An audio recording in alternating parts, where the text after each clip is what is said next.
what makes us such a good fit for this wine stuff, is that we're a service company, and that's the other thing.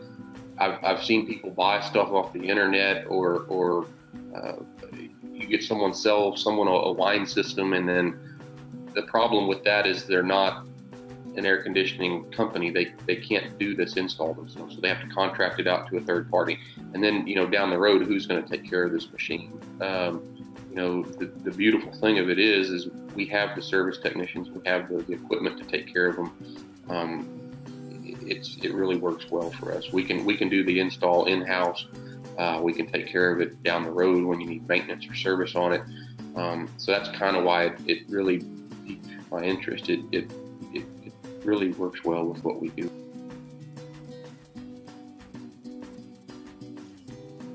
Well, I mean, we started in the air conditioning trade. I started, when I was a kid, and I've always been doing that. And I met Dan at US Cellar Systems we'd come across a new custom home with a cellar in it and stuff. So I kind of met him, and we ended up talking to him and his daughter more, and getting more and more quotes from him, and it just kind of started to interest me. So we kind of developed that way.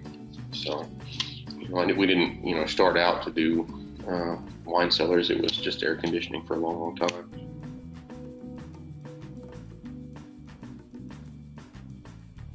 Yeah, '05 we started doing air conditioning. We've just been doing it ever since. We've built up from there, and been doing real well. I like it. It's you're mobile. You're always going somewhere else, somewhere new, meeting different people. So you're not stuck in the same place very long. You're moving around quite a bit. Our team, we're probably got 8 employees right now. I think we've got 7 vans here now. The vans are all fully stocked service vans. We warehouse all of our parts and stuff here. We started out with one old $1,000 junky truck, and we just kind of built it up into this. I mean, we've got a pretty good team now.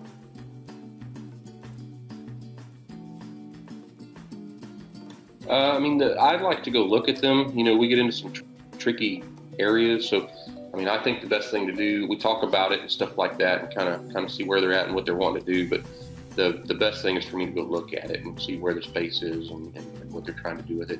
The big thing is, refrigerant lines need to go in there. A big one is power. A lot of times, if you're trying to do this on the first floor of a 2-story house, getting power there is a big issue, and so it's really kind of the best thing is for me to go look at it and make sure that we can do this. Then after that is, what size is the space? What kind of bottle capacity are you looking to get out of this?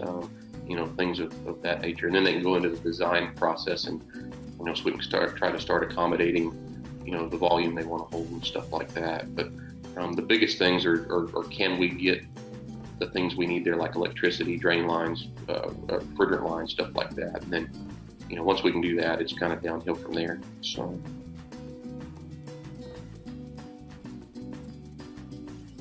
We do a lot of new construction builds too, and then it gets into what kind of wood are you using for your floors, and the stain colors, and rock is real big right now. They're doing a lot of like glass fronts with rock in them, and then they'll put we'll do the wood, and we'll use the wood that they're using for their floors, so they kind of match, and break it up with the rock, I guess. But it's really going into what is their personal taste. Do you want something real modern? Do you want something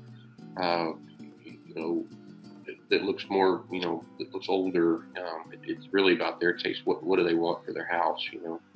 That's once that conversation's been had and we get there, then that's kind of where it goes to after that. It's what kind of personal taste do they have? There's a lot of them. The customs that we're doing, they're really, a lot of them kind of fall into the same category. A lot of people like the glass fronts.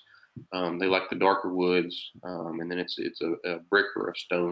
I really like the way if you put a big glass display on it, and you've got a real pretty wood and real pretty rock or brick or something in there, it comes out really, really nice. We've done some that one of them had like an 18 or 20 foot tall ceiling in it, And for this particular customer, it was no issue. But when you start looking at real high ceilings, it basically doubled his refrigeration needs in that thing. And same with the glass. If you've got just a huge area of glass, it really starts to, the machine you need to cool that is going to be a lot bigger. So that we can do whatever the customer wants.